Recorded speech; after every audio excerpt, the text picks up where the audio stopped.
Hit TV అభిమాన ప్రేక్షకులకు స్వాగతం. ఆహ్, నేను మీ నాగేంద్ర కుమార్.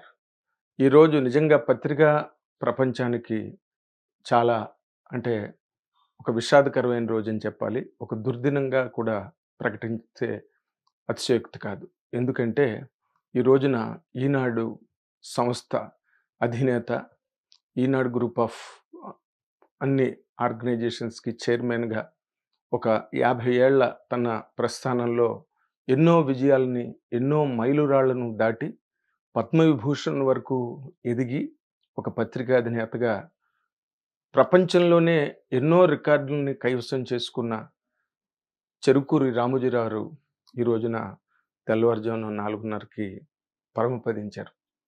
అయితే ఆయన అంటే జాతస్య హి ధ్రువో మరణం అని ఎంతటి గొప్పవాళ్ళైనా ఒకరోజు ఈ భూమి మీద నుంచి నిష్క్రమించాలి, నిష్క్రమిస్తారు. కానీ వాళ్ళు వదిలిన లెగసీ, వాళ్ళు నిలబెట్టిన ఒక చరిత్ర మాత్రం ఏ రోజుకి ఎవరు మర్చిపోలేనిది.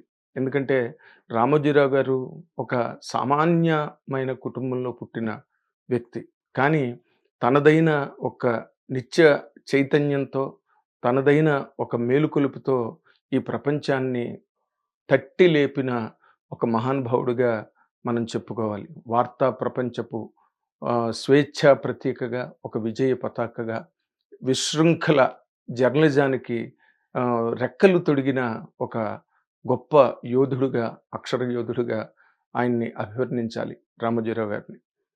ఎందుకంటే ఆ రోజుల్లో ఆహ్, హ్మ్, జిల్లాలు అక్కడక్కడ పేపర్లుండేవి. ఆ పేపర్‌లో ఒక ఆంధ్రప్రభ గాని, ఆంధ్రపత్రిక గాని అవి ఏ రోజున టైంకొచ్చేవి కావు. ముందు రోజు ప్రింట్ అయితే మర్నాడు 11 గంటలకి, 12 గంటలకి దగ్గర ప్రదేశాలకి వెళ్ళడానికి మాత్రమే అవకాశం ఉండి, ఆ రోజున ఉన్న పత్రికా సంస్థల అధినేతలెవరూ కూడా ఆయనంత విస్తృతంగా గాని, ఆయనంత విరివిగా గాని ఆలోచించలేకపోవడమే రామోజీరావు గారు తాలూకా ఆ స్పృహని మనం ఇక్కడ 100% గుర్తు చేసుకోవాలి. ఎందుకంటే ఆయన ఈనాడు మొట్టమొదట 1974లో వైజాగ్‌లో ప్రారంభించడం జరిగింది.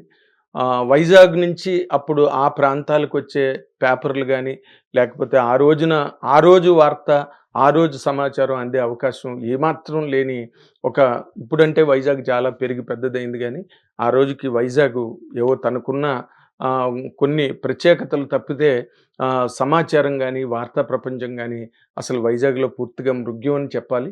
అలాంటి టైంలో 1974లో ఈనాడుని ప్రారంభించి, అక్కడ ఒక రకమైన సంచలనాత్మకమైన విజయాన్ని సాధించారు.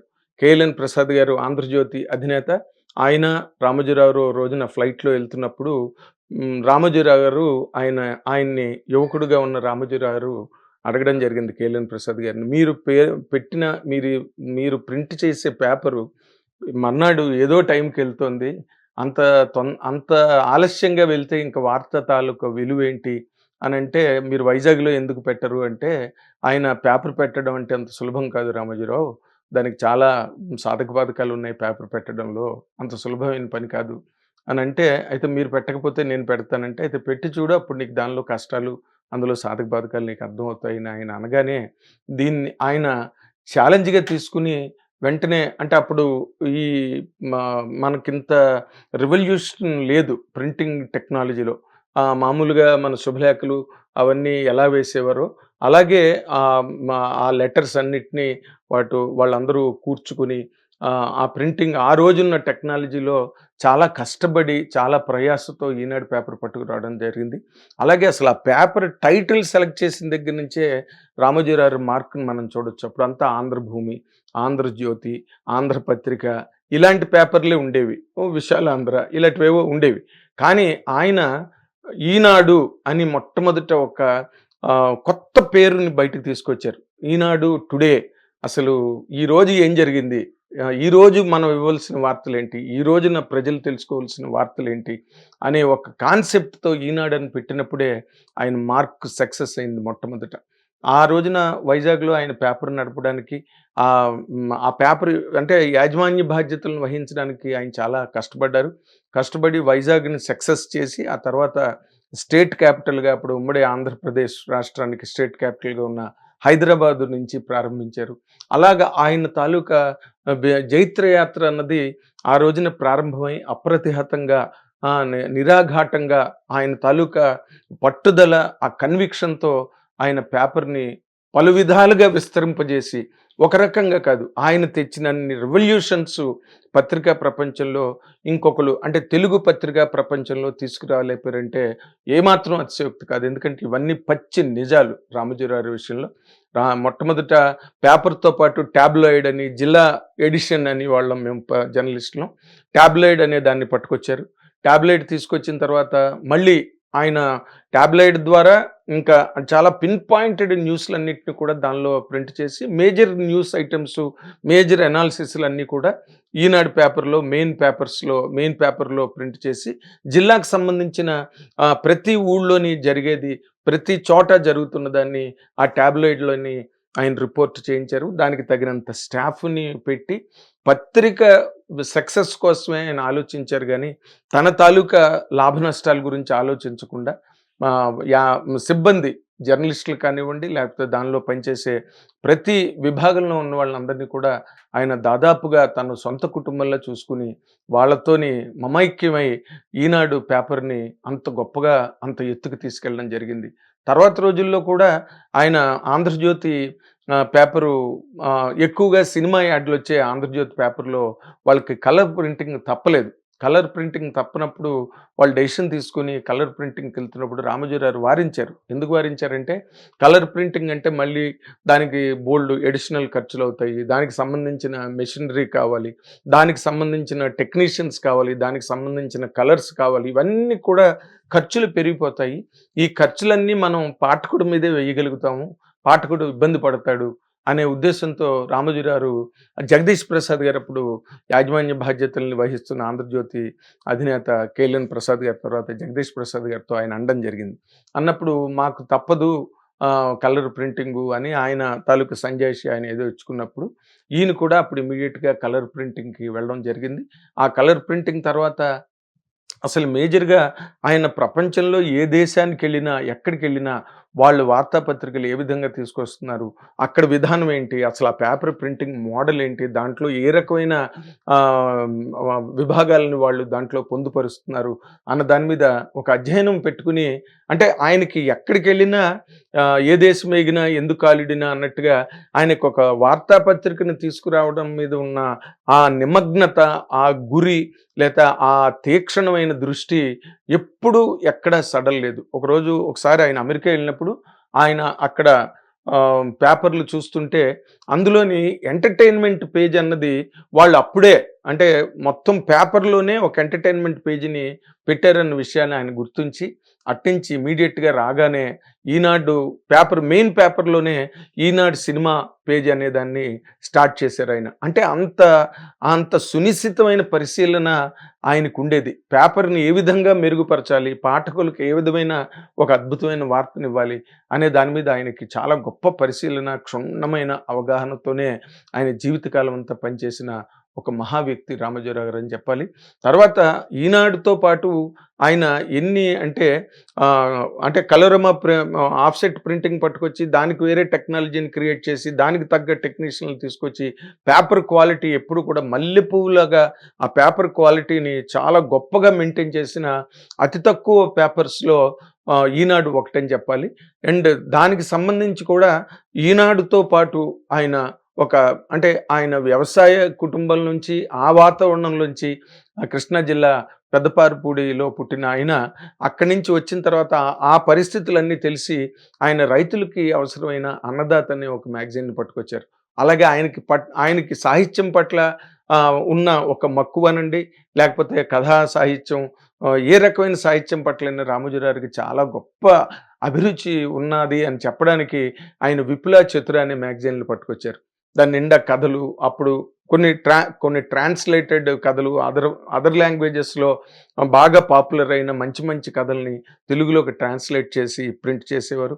అలాగే ఇక్కడున్న ఔత్సాహిక రచయితలు అవనండి, ప్రముఖ రచయితలు అవనండి, వాళ్ళందరి కథలు కూడా దానిలో ప్రింట్ చేసి అవి మాసపత్రికలుగా విపులా చతుర వచ్చేవి. తర్వాత దాంతో పాటు ఆయనకి సినిమా మీద కూడా సినిమా మీడియం మీద కూడా చాలా గొప్ప అభిరుచి ఉండడం వల్ల 'సితార్' అనే మ్యాగజైన్ పట్టుకొచ్చి ఆ 'సితార్' అనే మ్యాగజైన్ ద్వారా మళ్ళీ 'సితార్ అవార్డ్స్' అని సినిమా ఇండస్ట్రీని ఎంకరేజ్ చేస్తూ అందులో అవార్డ్స్ ఉత్తమ నటుడు, ఉత్తమ నటి, ఉత్తమ సాంకేతిక నిపుణులు ఇవన్నీ కూడా ఆ అవార్డులు కూడా ఇచ్చి దాన్ని గొప్పగా ఎంకరేజ్ చేసిన అంటే అన్ని ఇది లేదు, ఇది ఉంది అని అన్న పాయింట్ లేకుండా అన్నిటినీ కూడా ఆయన సమగ్రంగా ఈనాడు సంస్థలో అన్నిటినీ నిక్షిప్తం చేసిన ఒక గొప్ప పరిశీలకుడు, ఒక గొప్ప అభిరుచి గల వ్యక్తి పత్రికా ప్రపంచానికి సంబంధించినంత వరకు.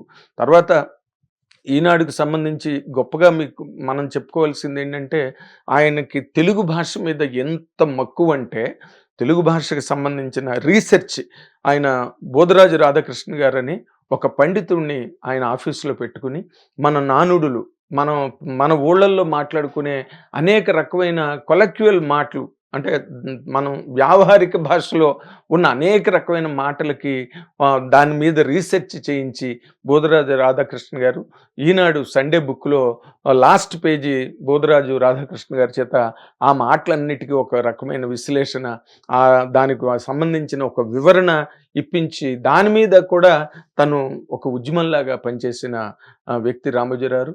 తర్వాత ఆయన ఈనాడు గ్రూపులో ఏ విభాగానికి సంబంధించిన ఒక ఎక్సలెంట్ పర్సన్, ఒక పండితుడు, ఒక అపారమైన నాలెడ్జ్ ఉన్న పర్సన్స్ని ఆయన దగ్గరికి చేర్చి వాళ్ళ వయసుతో నిమిత్తం లేకుండా వాళ్ళకి అందులో ఉద్యోగాలు ఇచ్చి వాళ్ళందరినీ కూడా సంరక్షించి తద్వారా తన పేపర్ ద్వారా దానికి సంబంధించిన ఒక విజ్ఞాన భాండాగారాన్ని పాఠకులకు అందించిన ఒక గొప్ప జిజ్ఞాసి రామోజీరావు అని చెప్పాలి. తర్వాత రోజుల్లో ఈనాడు రకరకాలుగా విస్తరించింది. కానీ ఆయన మొట్టమొదటి నుంచి ఆయన యాంటీ ఎస్టాబ్లిష్మెంట్ మైండ్ సెట్ అంటే బూజు పట్టిన సిద్ధాంతాలు కానీ లేకపోతే పడికట్టుగా జరిగిపోతూ ఎవరికీ సంబంధం లేకుండా ఎవరిని చైతన్యపరచకుండా ఎవరికి అందకుండా ఎవరికి చెందకుండా జరుగుతున్న వ్యవస్థకి రామోజీరావు మొట్టమొదటి నుంచి బద్ధ వ్యతిరేకం చెప్పాలి. అందుకనే ఆయన యాంటీ ఎస్టాబ్లిష్ మైండ్తోనే కాంగ్రెస్ తాలూకా దురాచారాలు కానివ్వండి, ఆ రోజున ఈ సీల్డ్ కవర్ సీఎంలు అసలు ఏపీలో 42 ఎంపీ సీట్లు ఉన్నప్పటికీ కూడా మొత్తం దేశమంతా జనతా పార్టీ వేవ్లో ఆ రోజున ఏపీ స్టేట్ నుంచి 42 ఎంపీ సీట్లకి 41 ఎంపీ సీట్లను ఇచ్చిన స్టేట్ ఆంధ్రప్రదేశ్ రాష్ట్రం. కానీ వాటన్నిటికీ అంటే ఏపీ మీద వాళ్ళకి ఏ రకమైన ఒక కేర్ కానీ ఒక జాగ్రత్త కానీ లేకుండా కాంగ్రెస్ ప్రభుత్వం అన్నది నడుపుతున్న రోజుల్లో ఈయన యాంటీ కాంగ్రెస్ స్టాండ్ తీసుకుని వాటి మీద ఉద్యమించి యుద్ధం చేసిన గొప్ప వ్యక్తిగా రామోజీరావుని చెప్పాలి.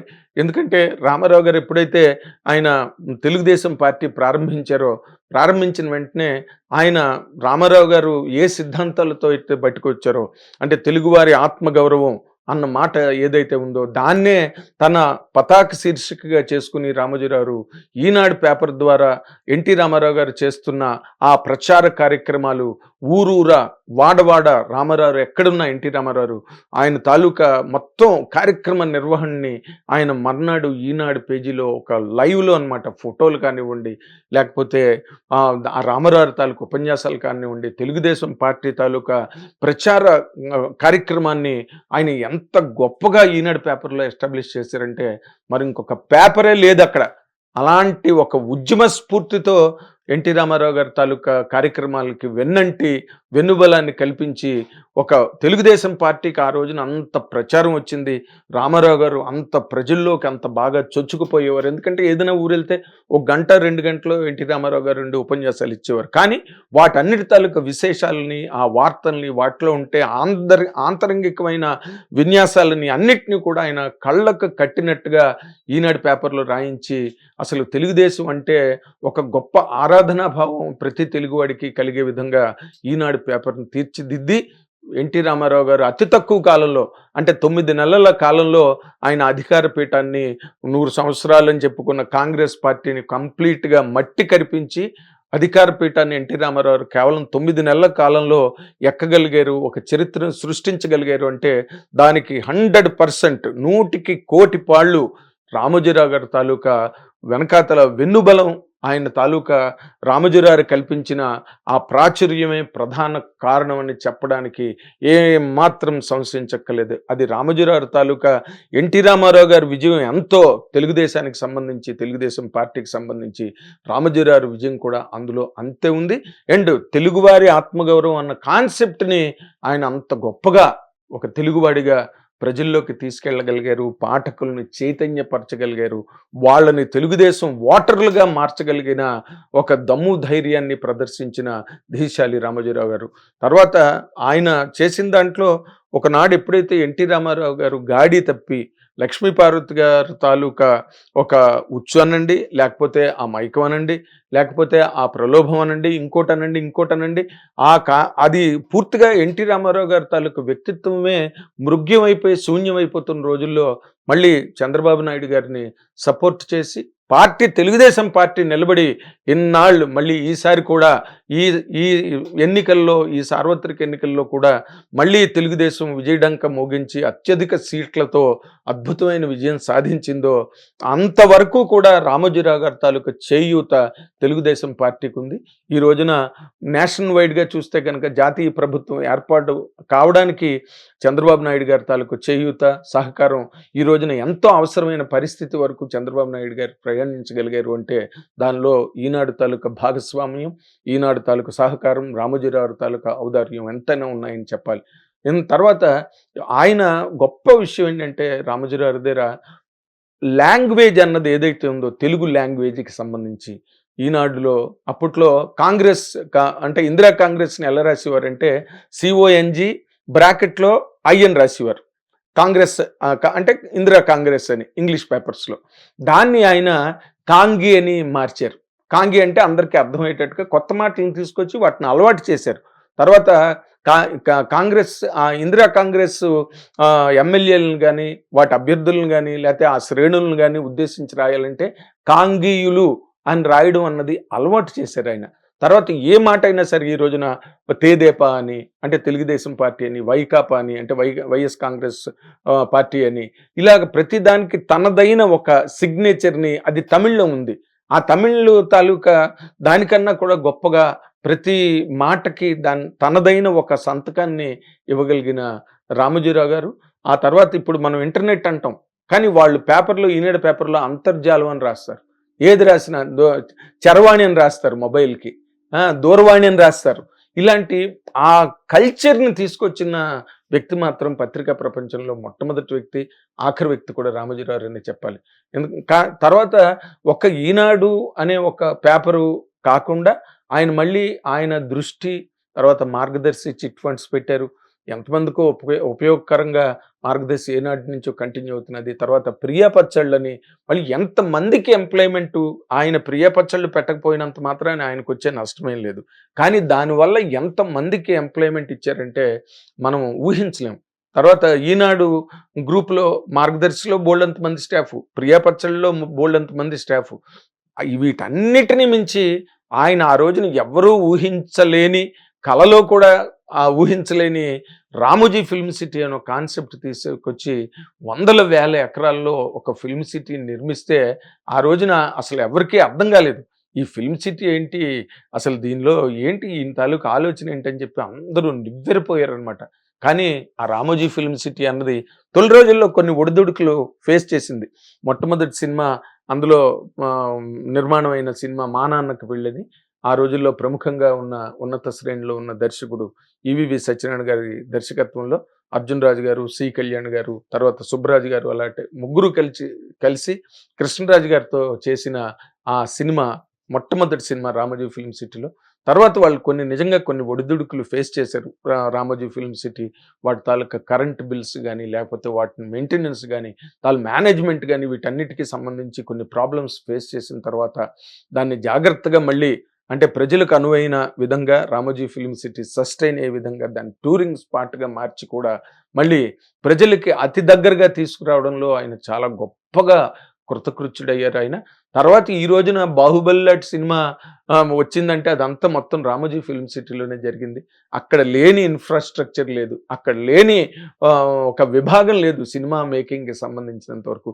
సరే, పిల్లల దగ్గర నుంచి, పెద్దల దగ్గర నుంచి అంతర్జాతీయ స్థాయిలో హైదరాబాద్ ఎవరొచ్చినప్పటికీ కూడా రామోజీ ఫిల్మ్ సిటీకి ఎళ్ళకుండా మాత్రం ఎవ్వరూ హైదరాబాద్ నుంచి వెళ్ళలేరు. ఒక చార్మినార్ ఎలాగో అలాంటి ఒక చారిత్రక కట్టడం ఎంత గొప్పగా మనం 'చార్సౌ షహరమారా' అని రాసేటప్పుడు చార్మినార్ బొమ్మేస్తారో, అలాగా రామోజీ ఫిల్మ్ సిటీ కూడా అంతే ఒక చారిత్రక కట్టడంగా రాబోయే భవిష్యత్తు తరాలు భావించడం మాత్రం 100% గ్యారంటీ. దీనికి సంబంధించి ఆయన రామోజీరావు గారు చాలా రకాల అపవాదులు పడ్డారు, అపనిందలు పడ్డారు, విమర్శలుకి గురయ్యారు. ఎన్నో అంటే ఆయన రాసే విధానం కానివ్వండి, ఎందుకంటే ఆయన యాంటీ కాంగ్రెస్ స్టాండ్ కావడం వల్ల రాజశేఖర రెడ్డి గారు సీఎం అయిన టైంలో కూడా ఆయన చాలా తీవ్రంగా విమర్శించడం అంటే ఊరికే ఏదో పనిగట్టుకుని ఏదో అక్కస్సుతో చేసింది కాదు. బట్ ప్రభుత్వ పరిపాలనా యంత్రాంగంలో జరుగుతున్న అవకతవకల్ని కానీ, తప్పుల్ని కానీ బయటకు తీసుకొచ్చి వాటిని నిర్భయంగా రాయగలిగిన ఒక ఒరవడికి ఆయన శ్రీకారం చుట్టిన వ్యక్తి. ఎప్పుడు ఎవరికి భయపడిన వ్యక్తి కాదు. రామోజీరావు దగ్గర పనిచేయడం అంటేనే ఒక అపురూపమైన అవకాశం. ఈనాడు మీరు ఒక విషయం చెప్పాలి, ఈనాడులో పనిచేసాం అంటేనే చాలా అది ఒక గొప్ప ఐఎస్ఐ స్టాంప్ లాగా అనమాట. ఈరోజు పత్రికా సంస్థల్లో ఎంతమంది ఉన్నారో అంతమంది, అంటే ఉన్నత పదవుల్లో ఉండనివ్వండి, లేకపోతే ఒక సెకండ్ రేంజ్లో పనిచేస్తున్న వాళ్ళు చాలామంది పత్రికా ప్రపంచంలో పనిచేస్తున్న వాళ్ళందరూ కూడా ఈనాడు సంస్థ నుంచి బయటకు వచ్చిన వాళ్ళే అని చెప్పడానికి ఏమాత్రం సందేహించక్కర్లేదు.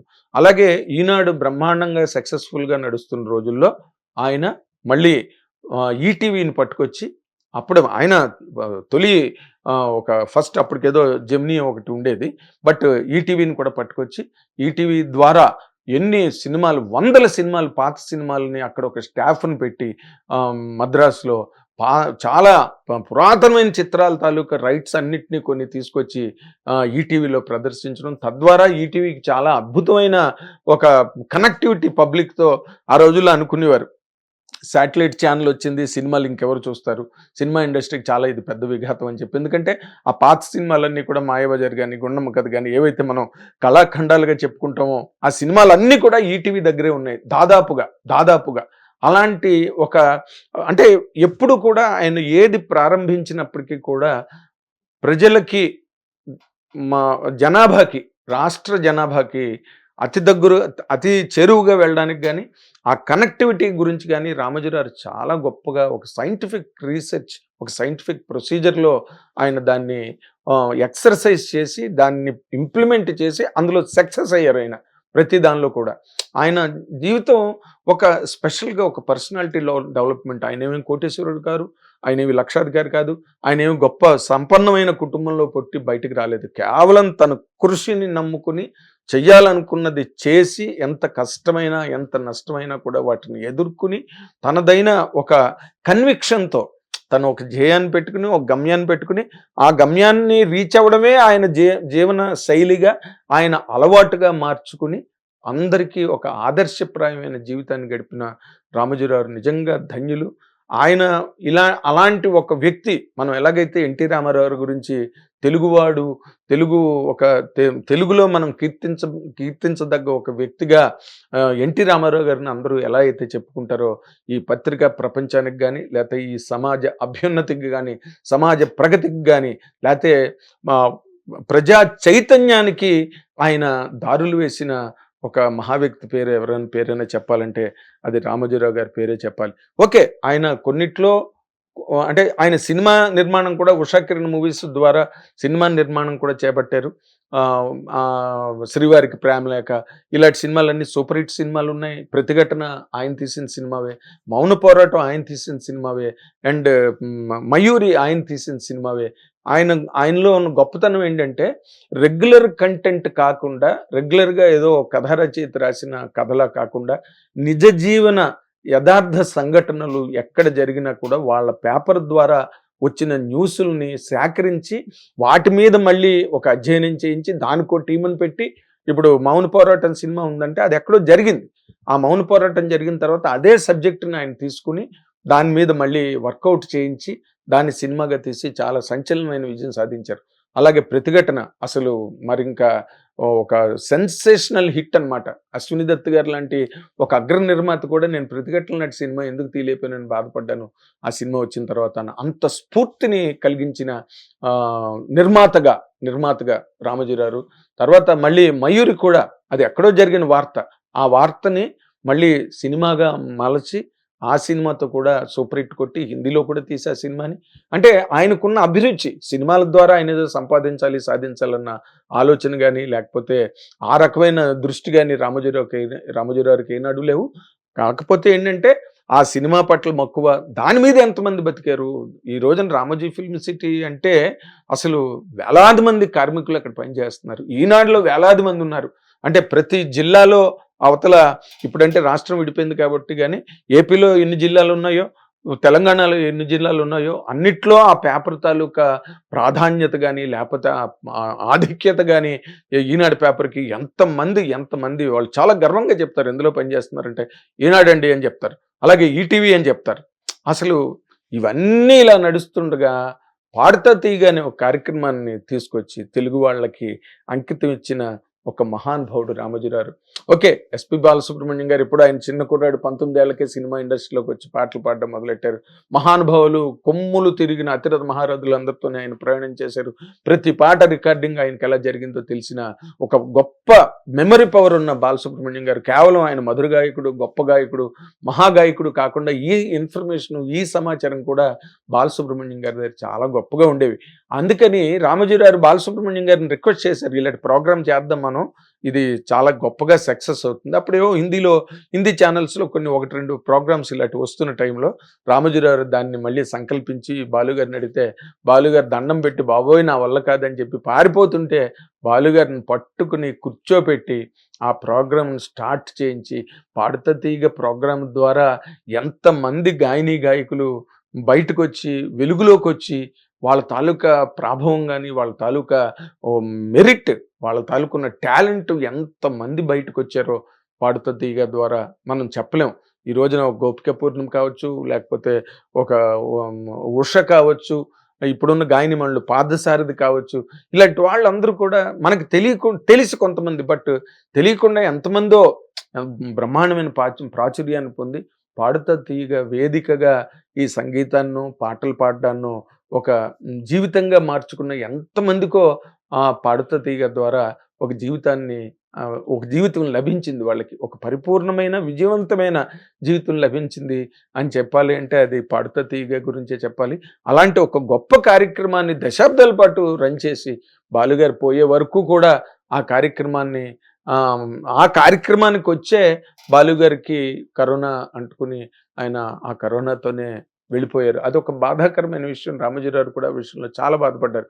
కానీ బాలుగారు పోయిన తర్వాత కూడా మళ్ళీ ఆ కార్యక్రమాన్ని ఎక్కడ ఆపకుండా, నిలిపివేయకుండా బాలుగారు లేరని మళ్ళీ బాలుగారు అబ్బాయి చరణ్ గారిని తీసుకొచ్చి దానికి పెట్టి మన Sunitha popular singer, popular anchor, popular dubbing artist, బ్రహ్మాండమైన గాయనిమణి, ఆ గాయనిమణి చరణ్తో మళ్ళీ పాడుతా తీగ కార్యక్రమాన్ని నిర్వహిస్తూ, అలాగే స్వరాభిషేకం అనే కార్యక్రమాన్ని నిర్వహించి అందరూ లబ్ధ ప్రతిష్ఠులైన గాయకులను, గాయనిమణులను అందరినీ తీసుకొచ్చి, అంటే సీనియర్ జనరేషన్, ఎస్టర్ జనరేషన్స్, ఆనాటి తరంలో ఉన్న రావు బాల సరస్వతి గారు లాంటి వాళ్ళ దగ్గర నుంచి అందరినీ తీసుకొచ్చి ఆ కార్యక్రమంలో సన్మానింపజేసి వాళ్ళ చేత పాటలు పాడించి, ఒక యేసుదాస్ గారు కావచ్చు, ఎవరైనా కావచ్చు, అందరూ అక్కడికి తమిళ దర్శకుల దగ్గర నుంచి అందరినీ పిలిపించి బాలుగారే ఒక యాంకర్గా ఆ కార్యక్రమానికి, అటువంటి గొప్ప కార్యక్రమాన్ని తెలుగు వారికి అంకితం చేసిన మహానుభావుడు రామోజీరావు అని చెప్పడంలో ఏమీ ఆశ్చర్యం లేదు.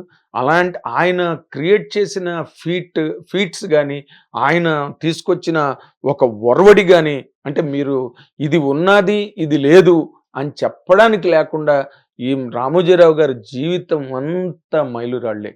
ఆయన జీవితం అంతా కూడా గొప్ప గొప్ప విజయాలే.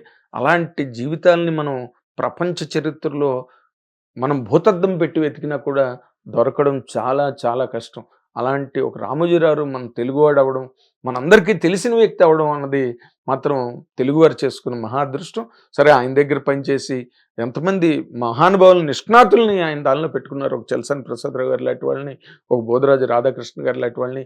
ఇంతకన్నా గొప్ప పాయింట్ చెప్పాల్సింది ఏంటంటే, ఆయన ఆయన ఎంత కమిటెడ్ జర్నలిజానికంటే, ఈనాడు పారిభాషక పదకోశం అని చెప్పి ఒక బుక్కు, మేము ఇతర సంస్థల్లో పనిచేస్తున్న వాళ్ళం కూడా ఈనాడు కాంపౌండ్కి వెళ్ళి ఆ పుస్తకాన్ని కొనుక్కుని తెచ్చుకునేవాళ్ళం.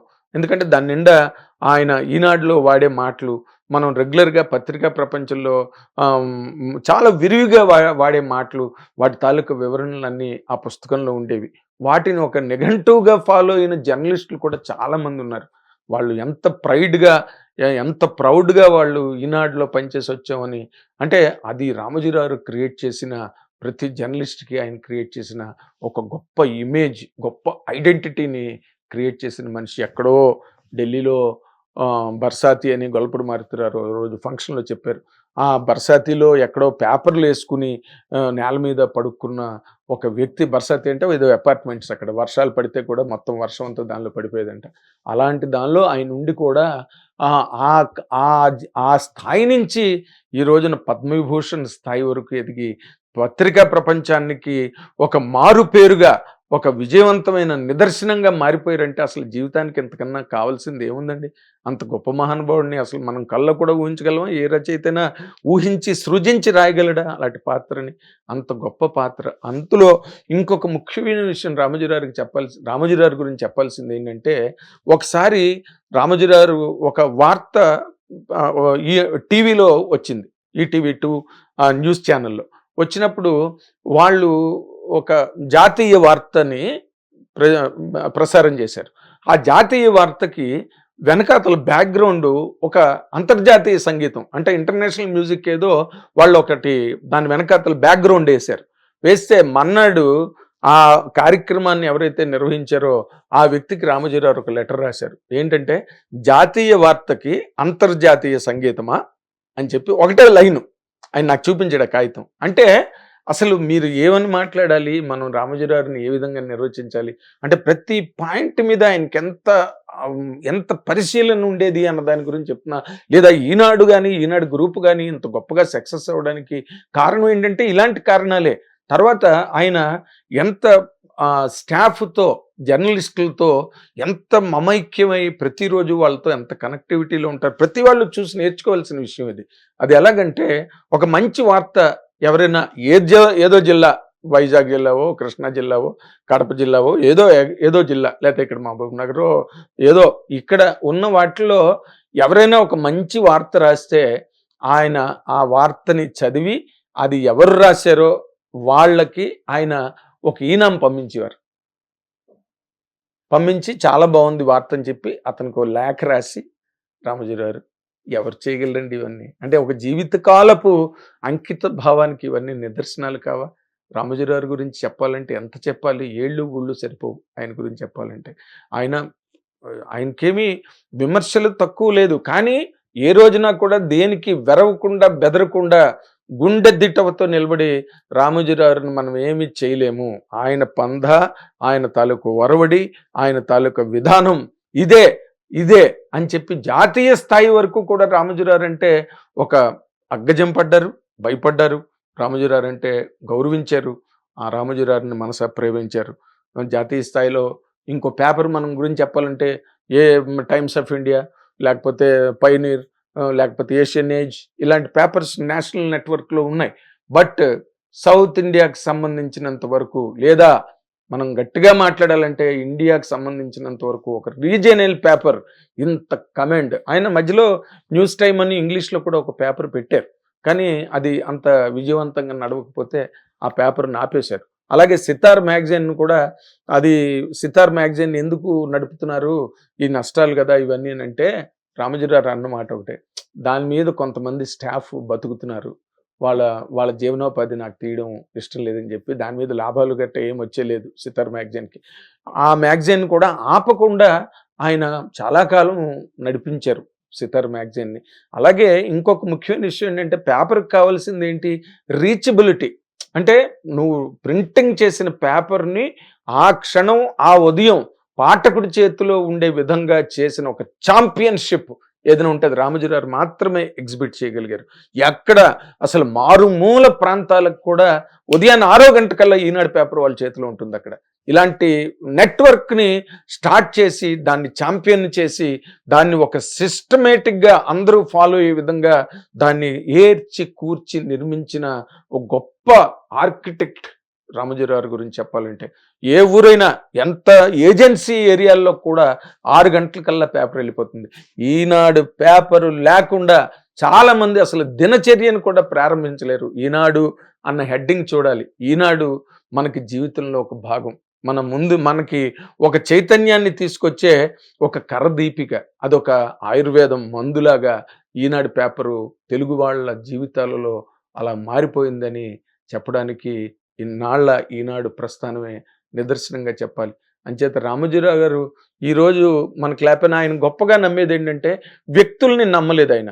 వ్యవస్థని నిర్మించారు. వ్యవస్థ ఎప్పుడు కూడా బ్రహ్మాండంగా ఉండాలంటే వ్యక్తులు మారిపోతుంటారు, ఉద్యోగస్తులు మారిపోతుంటారు. ఒకరికి ఇంకో చోట మంచి అవకాశం వచ్చింది, లేకపోతే ఎక్కువ జీతం వచ్చిందంటే కంపల్సరీగా వెళ్ళిపోతారు. కానీ అలాంటి పరిస్థితుల్లో కూడా ఈనాడును వదిలి కానీ, ఈనాడును విస్మరించి కానీ చాలామంది అసలు ఎంత కమిటెడ్గా రామోజీరావుకి, ఎందుకంటే దివే ఈ హ్యాండిల్స్ దెమ్. అలాగే కోపం వచ్చినప్పుడు కూడా చాలా ఆగ్రహావేశాలతో ఆయన వాళ్ళని దెబ్బలాడడం కానీ, లేకపోతే వాళ్ళని కోపడడం కానీ, ఇవన్నీ ఈనాటిలో దైనందిన చర్యలు అనమాట. బట్ ఏ రోజున వ్యక్తిగతంగా కాదు, ఆయన వర్క్ విషయంలో, వార్తా సేకరణ విషయంలో, వార్తా నిర్వహణ విషయంలో, పత్రిక నిర్వహణ విషయంలో ఆయన చూపించిన ఒక కటువు విధానం, ఒక కర్కశ విధానం, అది 100% అక్కడ ఛాంపియన్స్ని తయారు చేసింది ఈనాటి నుంచి.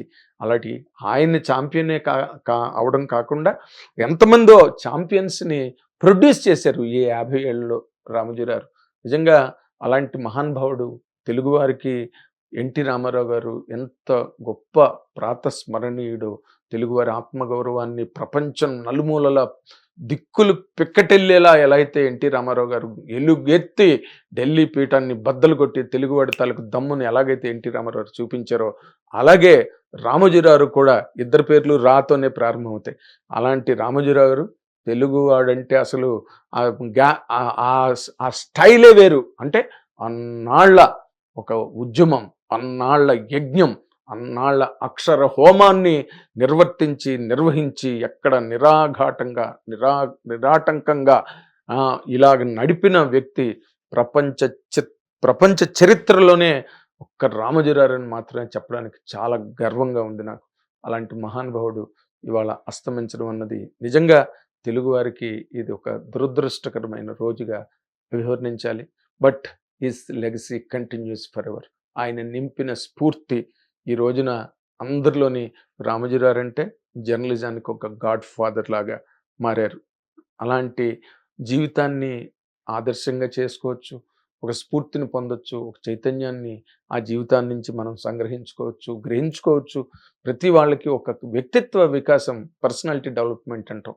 అలాంటి పర్సనాలిటీ డెవలప్మెంట్కి రామోజీరావు ఒక తార్కాణంగా, ఆచంద్ర తారార్కం ఆయన చరిత్ర చెక్కు చెదరకుండా అలాగే ఉంటుందని చెప్పడానికి నాకు ఒక పక్కన ఆయన లేరన్న వార్త ఎంత బాధ కలిగించిందో, ఆయన గురించి ఆ విధంగా చెప్పడంలో నాకు అంతే ఆనందంగా ఉంది. ఒక మహానుభావుడి గురించి చెప్పే ఈ మాటలలో, ఈ పదాలలో రామోజీరావు తాలూకా ప్రతి అడుగులోని, ఆయన వేసిన ప్రతి అడుగులో, తిరిగిన ప్రతి మలుపులో ఆయన సాధించిన విజయాలన్నీ మీ ముందు ఆరబోయడానికి నాకు ఇదొక గొప్ప అవకాశంగా భావిస్తున్నాను. Thank you very much.